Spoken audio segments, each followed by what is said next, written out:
Hello প্রিয় ছাত্রছাত্রীরা, আশা করব তোমরা সবাই প্রত্যেকেই খুব ভালো রয়েছো। তো আজকের ভিডিওটি ক্লাস 11 এডুকেশন ফার্স্ট সেমিস্টারের জন্য।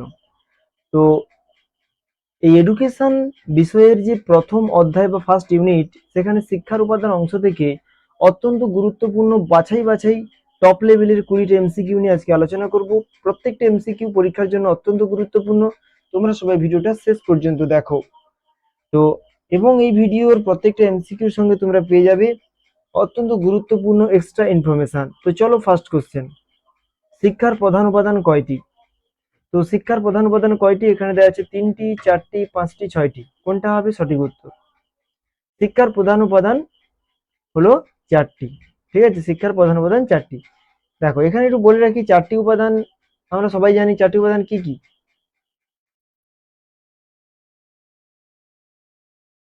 প্রথম আসবে কি? শিক্ষার্থী। তারপরে আসবে কি? শিক্ষক। তারপরে আসবে পাঠক্রম।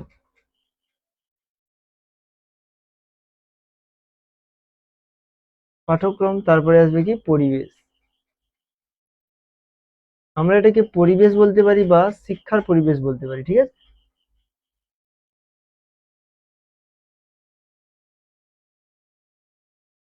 শিক্ষার পরিবেশ বলতে পারি।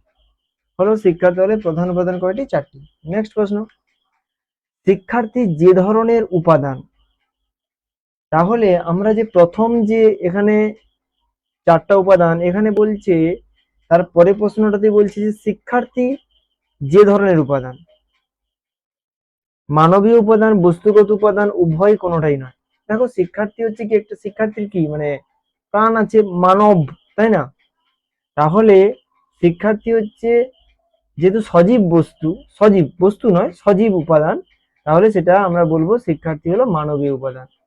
মানবীয় উপাদান দুটি, ঠিক আছে, এক হচ্ছে শিক্ষার্থী ও শিক্ষক। তার সঙ্গে সঙ্গে বস্তুগত উপাদানটাও জেনে নাও। তাহলে আর দুটো বাকি থাকলো, একটা হচ্ছে কি? পরিবেশ। পরিবেশ মানে শিক্ষাগত পরিবেশ।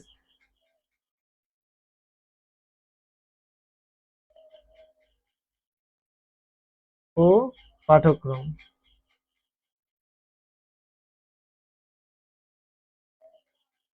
ওকে, বাস হলো। নেক্সট প্রশ্ন, কারিকুলাম শব্দটি কোন শব্দ থেকে এসেছে? লাতিন শব্দ কুরের থেকে, গ্রিক শব্দ কুরের থেকে, ফার্সি শব্দ কুরের থেকে, ইংরেজি শব্দ কুরের থেকে। কোনটা হবে সঠিক উত্তর?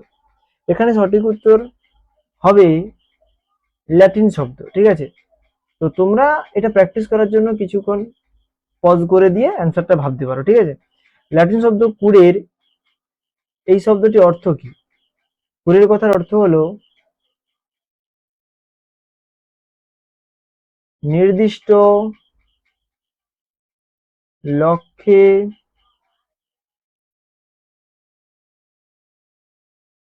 পৌঁছানোর জন্য দৌড়ের পথ। হলো কারিকুলাম, অর্থাৎ কি? পাঠ্যক্রম, তাই না? পাঠ্যক্রম আমাদের দেখো এইখানে একটু বুঝে নাও, নির্দিষ্ট লক্ষ্যে পৌঁছানোর জন্য দৌড়ের পথ মানে কি? রাস্তা বা উপায়। তাহলে আমরা শিক্ষার লক্ষ্যে পৌঁছবো পাঠ্যক্রমের সহায়তায়। তোমরা মাধ্যমিক দিয়েছো, মাধ্যমিক স্তরের একটা পাঠ্যক্রম রয়েছে। তোমরা এইচএস দিচ্ছ, এইচএস স্তরের একটা পাঠ্যক্রম, মানে উচ্চ মাধ্যমিকের একটা পাঠ্যক্রম রয়েছে, তাই না? পাঠ্যক্রম বলতে তোমরা ভেবো না যে শুধুমাত্র 11-এর সিলেবাসে যেগুলো রয়েছে সেগুলি পাঠ্যক্রম। অ্যাকচুয়ালি পাঠ্যক্রম বলতে পুরো 11-12 মিলিয়ে তোমাদের যে একটা সিলেবাস হয় না, ফুল সিলেবাস যেটাকে আমরা বলছি, অ্যাকচুয়ালি সিলেবাস মানে পাঠ্যক্রম। অ্যাকচুয়ালি সিলেবাস মানে হচ্ছে পাঠ্যক্রম। ঠিক আছে,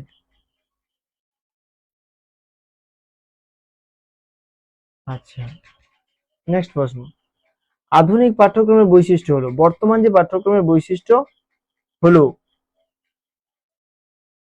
আচ্ছা এখানে প্রশ্নটা একটু ভুল আছে। আধুনিক পাঠ্যক্রমের বৈশিষ্ট্য নয়, কোনটি? আধুনিক পাঠ্যক্রমের বৈশিষ্ট্য নয় কোনটি? গতানুগতিক, পরিবর্তনশীলতা, গতিশীলতা, ধারাবাহিকতা। কোনটা আধুনিক পাঠ্যক্রমের বৈশিষ্ট্য নয়? বর্তমান পাঠ্যক্রম কিন্তু শিক্ষার্থীর চাহিদা, সামর্থ্য, আগ্রহ, প্রবণতা, তার সঙ্গে সঙ্গে শিক্ষার্থীর ব্যক্তি স্বাতন্ত্রতাকে গুরুত্ব দেয় এবং তার সঙ্গে সঙ্গে সামাজিক চাহিদা, সামাজিক চাহিদাকে অত্যন্ত গুরুত্ব দেওয়া হয় বর্তমান পাঠ্যক্রমে। আবার দেখো, সামাজিক চাহিদা দিনের পর দিন পরিবর্তিত হচ্ছে, তাই পাঠ্যক্রমও কিন্তু পরিবর্তনশীল। তাহলে পরিবর্তনশীল যদি পাঠ্যক্রম হয়, তাহলে তার মধ্যে গতিশীলতা থাকবে, তার মধ্যে ধারাবাহিকতা থাকবে, থাকবে নাকি গতানুগতিকতা। গতানুগতিকতা কথার অর্থ হচ্ছে যা পূর্বে ছিল সেটাই বর্তমানে চলছে, এরকম ব্যাপারটা হচ্ছে গতানুগতিক। কিন্তু বর্তমান পাঠ্যক্রম বা আধুনিক পাঠ্যক্রম কখনোই গতানুগতিক নয়। ঠিক আছে, এইটা হবে সঠিক অ্যান্সার। হলো, বসুন্ধরা সম্মেলন কত খ্রিস্টাব্দে হয়েছিল? বসুন্ধরা সম্মেলন হয়েছিল 1992 সালে। এখানে দেওয়া আছে 1990, 1992, 1993, 1994। এটা হবে উত্তর হবে 1992। ঠিক আছে, 1992, 1992 খ্রিস্টাব্দে। এই বসুন্ধরা সম্মেলন কোথায় হয়েছিল? জাপান, সরি ব্রাজিলের,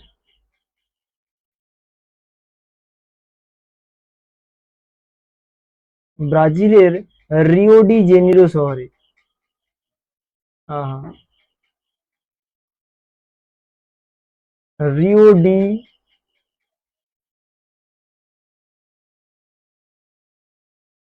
জেনিরো শহরে। ঠিক আছে, ব্রাজিলে হয়েছিল কোথায়? রিও ডি জেনিরো শহরে 1992 খ্রিস্টাব্দে। হলো, বিশ্ব পরিবেশ দিবস পালন করা হয় কবে? বিশ্ব পরিবেশ দিবস পালন করা হয় কবে? 14ই নভেম্বর, 5ই জুলাই, 5ই জুন, 26শে নভেম্বর। 26শে নভেম্বর কোনটা হবে এর উত্তর? বিশ্ব পরিবেশ দিবস আমরা সবাই জানি 5ই জুন।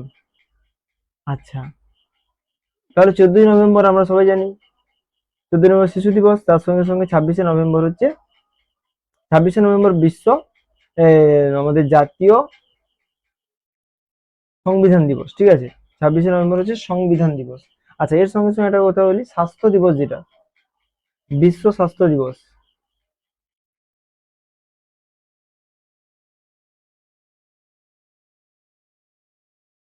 বিশ্ব স্বাস্থ্য দিবস 7ই এপ্রিল।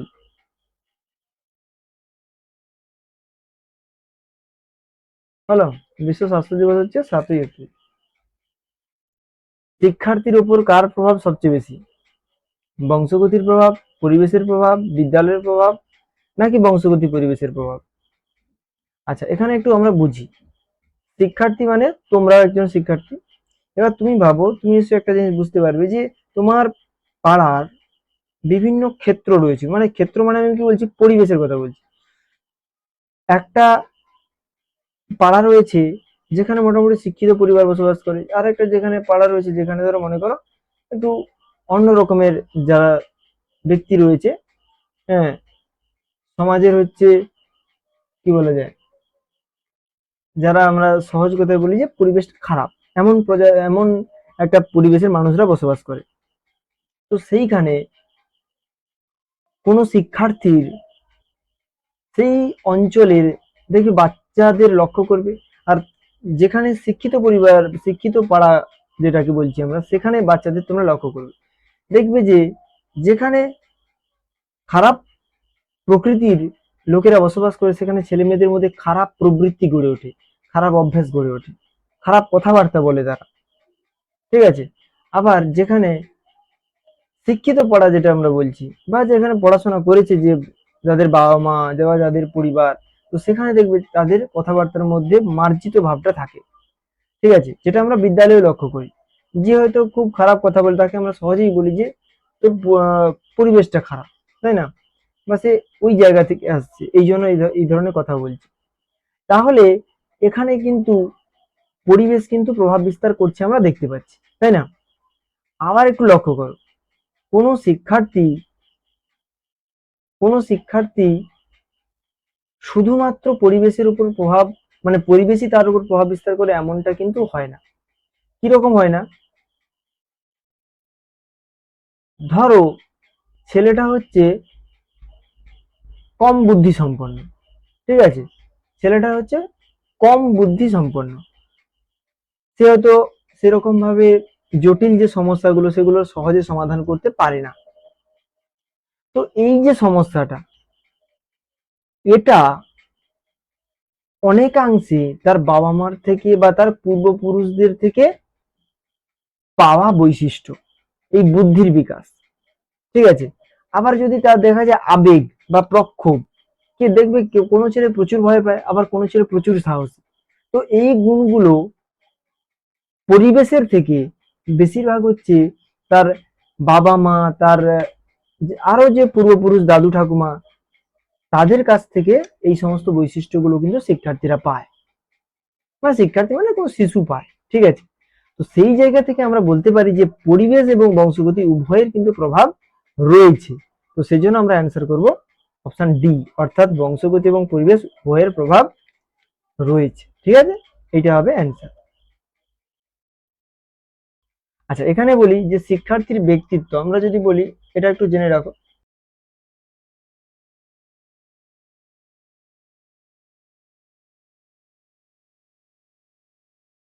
ব্যক্তিত্ব সমান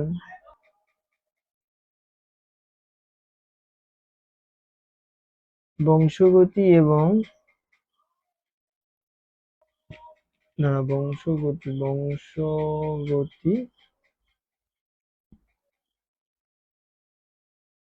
গুণিতক পরিবেশ, এটা একটু মনে রাখবে। ঠিক আছে, এটা একটু মনে রাখবে, ব্যক্তিত্ব সমান বংশগতি গুণিতক পরিবেশ, বংশগতি পরিবেশের গুণফল। এবারে কি হয়েছে, কি বলেছে দেখো, পরের প্রশ্ন 8 নম্বর প্রশ্ন, পরিবেশ শব্দের ইংরেজি প্রতিশব্দ এনভায়রনমেন্ট শব্দটি কোন শব্দ থেকে এসেছে? এনভায়ার, এনভিওনার, এনোভায়ার, তারপরে এনভায়ারো। তো এইরকম ইংরেজি গুলো দেওয়া থাকবে, তো সেখানে কোন উত্তরটা হবে? এখানে হবে এনভিরোনার। আমরা উচ্চারণের সুবিধার্থে আমরা বলবো কি এনভিরোনার। এটা একটা ফার্সি শব্দ, এটা একটা কি শব্দ?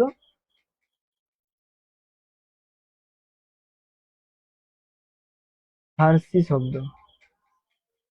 ঠিক আছে, যার অর্থ কি? যার অর্থ হলো ঘিরে থাকা। হলো ঘিরে থাকা। ঠিক আছে। হেরিডেটাস, হেরিডেটাস কথার অর্থ কি? নিজস্ব অধিকার, পিতামাতার দৈহিক ও মানসিক বৈশিষ্ট্য, এমন একটি বিষয়বস্তু যা মানুষের ব্যক্তিগত অর্থাৎ উত্তরাধিকার সূত্রে পাওয়া, নাকি বংশের পরম্পরা। হেরিডেটাস, হেরিডেটাস শব্দের অর্থ কি? এখানে অ্যান্সার হবে অপশন সি। এটা হচ্ছে এমন একটি বিষয়বস্তু যা মানুষের ব্যক্তিগত, যা মানুষের ব্যক্তিগত অর্থাৎ উত্তরাধিকার সূত্রে পাওয়া, মানে কোনো শিশু তার পিতামাতা বা দাদু ঠাকুমা এবং তারও আগের কোনো পূর্বপুরুষের কাছ থেকে পেতে পারে। সেই সমস্ত বৈশিষ্ট্যগুলোকে বা সেই সমস্ত গুণগুলোকে আমরা পরবর্তীকালে শিশুর মধ্যে প্রকাশিত হতে দেখতে পাই।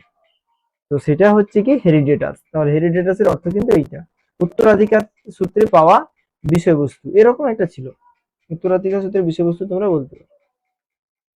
আচ্ছা, এই ধরনের ভিডিওগুলো পাওয়ার জন্য ভিডিও ডেসক্রিপশনে দেওয়া হোয়াটসঅ্যাপ লিংকে যুক্ত হয়ে যাও। ঠিক আছে, তোমরা যুক্ত হয়ে যেতে পারো। যদি না পারো তাহলে নিচে দেওয়া নাম্বারে হোয়াটসঅ্যাপ করতে পারো, নাম, ক্লাস, সেমিস্টার জানিয়ে দেবে, তাহলে আমি অ্যাড করে দেবো। ঠিক আছে, পারলে চ্যানেলটিকে সাবস্ক্রাইব করে নাও এই ধরনের ভিডিওগুলো পাওয়ার জন্য, আর ভিডিওটি ভালো লাগলে লাইক করে নাও। আচ্ছা, নেক্সট প্রশ্ন দেখো, শিক্ষার প্রক্রিয়ার শিক্ষা প্রক্রিয়ার দ্বিতীয় মানবিক উপাদান, সেখানে আমরা প্রথম মানবিক উপাদান পেয়েছি কে? শিক্ষার্থী। তাহলে দ্বিতীয় মানবিক উপাদান হবে কে? শিক্ষার্থী, শিক্ষক, পাঠ্যক্রম, পরিবেশ। কোনটা হবে? শিক্ষক হবে। ঠিক আছে, এটাই হবে সঠিক অ্যান্সার। আর এই দুটো কি? এই দুটো হচ্ছে বস্তুগত উপাদান।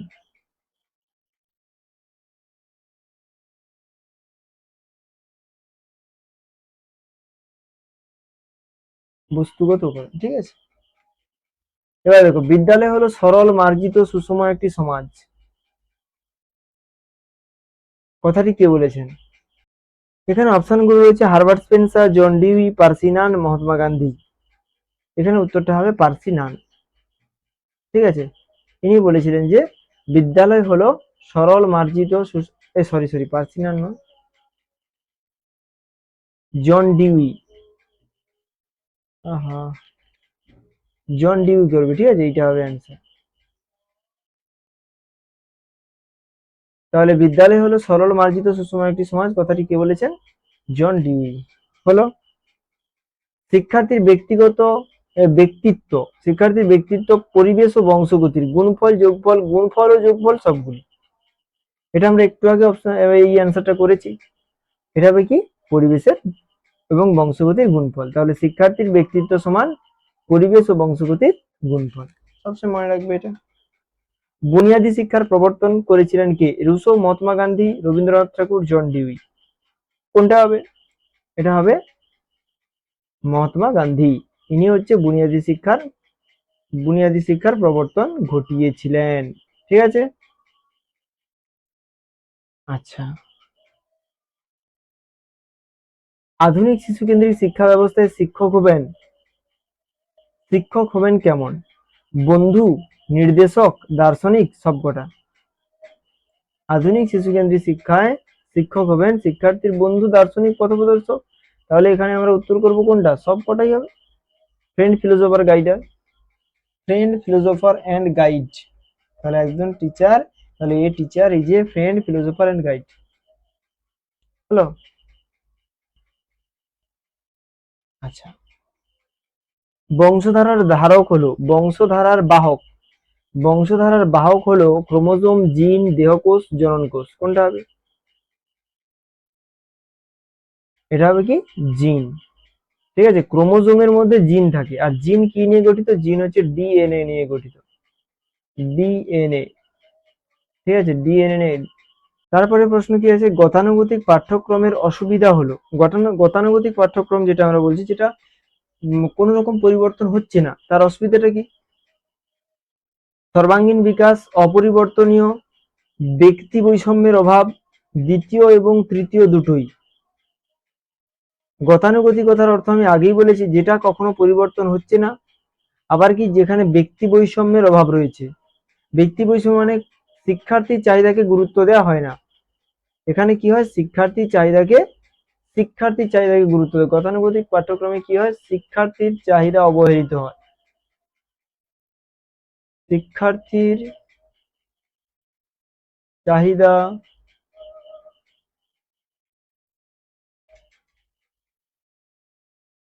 অবহেলিত হয়। ঠিক আছে, তাহলে এটা আমরা অপরিবর্তনীয় হবে, আর ব্যক্তি বৈষম্যের অভাব হবে। তাহলে আমরা অ্যাকচুয়ালি অ্যান্সারটা করবো অপশন ডি। তাহলে এইটা হবে অ্যান্সার। হলো। কুরের কুরের শব্দটির অর্থ কি? আমরা এর আগে জেনেছিলাম ল্যাটিন শব্দ কুরের থেকে এসেছে। কারিকুলাম কথাটা, তো সেই কারিকুলাম কথাটা শব্দের অর্থ কি? এই কুরের শব্দের অর্থ কি? কারিকুলাম কথাটা যে ল্যাটিন শব্দ কুরের থেকে এসেছে, এই কুরের কথার অর্থ কি? অন্তিম পথ চলা, নির্দিষ্ট সময় ধরে দৌড়ানো, নির্দিষ্ট দৌড়ের পথ, শিক্ষার্থীর অতিক্রান্ত পথ।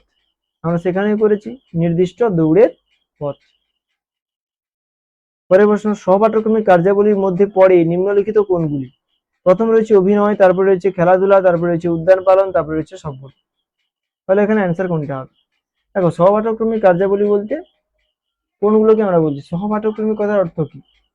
না পাঠ্যক্রমের, তাহলে পাঠ্যক্রমের বা শিক্ষার উদ্দেশ্যকে সার্থক করার জন্য পাঠ্যক্রমের অন্তর্ভুক্ত এক বিশেষ ধরনের কার্যাবলী। ঠিক আছে, যেগুলো শিক্ষার্থীদের শিক্ষাক্ষেত্রের একঘেয়েমিতা থেকে মুক্ত করে এবং যেগুলো কি শিক্ষার্থীর মধ্যে সৃজনশীলতার বিকাশে অত্যন্ত গুরুত্বপূর্ণ ভূমিকা গ্রহণ করে, সেগুলোকে মূলত বলা হচ্ছে সহপাঠক্রমিক কার্যাবলী। তাহলে এগুলো এখানে সবগুলোই হবে। ঠিক আছে, নেক্সট দেখো, গো টু নেচার ধারণাটি কে দিয়েছিলেন? John Dewey, Vivekananda, Montesquieu, Rousseau. নেচারের কথা এসছে মানে একজনের নাম হবে এই অপশনগুলো থেকে, সেটা হচ্ছে রুসো। ঠিক আছে, রুসো একজন প্রকৃতিবাদী দার্শনিক। তিনি একজন কি? প্রকৃতিবাদী দার্শনিক। ঠিক আছে, রুসোকে আধুনিক শিক্ষার জনক বলা হয়।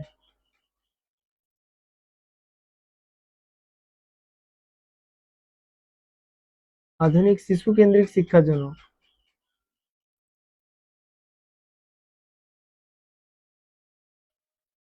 শিক্ষার জন্য হলো। আচ্ছা হ্যাঁ, আর একটা জিনিস, রুসোর একটা গ্রন্থ রয়েছে, তার নাম হচ্ছে এমিল।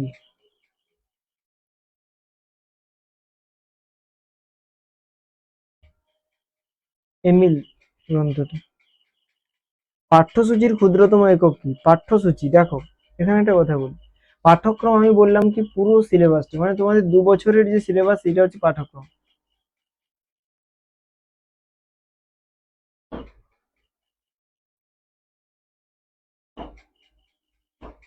ঠিক আছে, এই যে বড় অংশ, এই যে পুরো বাইরের এলাকাটা, এইটাকে আমরা বলবো কি পাঠ্যক্রম।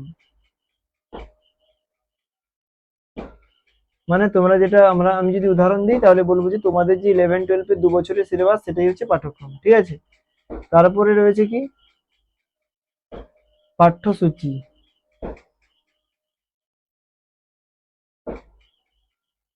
মানে তোমাদের 11-এ আমাদের কোন কোন বিষয়গুলো পড়তে হবে, প্রত্যেকটা বিষয়ের পাঠ্যসূচি আমরা দেখতে পাই। তাহলে পাঠ্যসূচির মধ্যে কি রয়েছে, পাঠ রয়েছে, মানে কোনটা কোনটা পড়তে হবে। ঠিক আছে, পাঠ্যসূচির মধ্যে রয়েছে কি পাঠ, তাহলে অ্যান্সার হবে কি পাঠ হবে। হলো। তাহলে এগুলোই মূলত আজকের প্রশ্ন। এই 20টা প্রশ্ন আমি তোমাদের জন্য রেখেছিলাম। আশা করবো যে প্রশ্নগুলো তোমরা বুঝতে পেরেছো, যতটা পেরেছি বুঝিয়ে দেওয়ার চেষ্টা করেছি, ঠিক আছে। এবং যেখানে যেখানে ইনফরমেশন দেওয়া দরকার সেখানে বলে দিয়েছি। তো আশা করব তোমরা ভিডিওর প্রত্যেকটা প্রশ্ন ভালোভাবে বুঝতে পেরেছো। তো পরবর্তী ভিডিওতে আরো গুরুত্বপূর্ণ প্রশ্নগুলো যাতে তোমরা যাতে তোমাদের দিতে পারি আমি তার চেষ্টা করব। তো পরবর্তী ভিডিওতে দেখা হচ্ছে। সুস্থ থেকো, ভালো থেকো। জয় হিন্দ, জয় ভারত।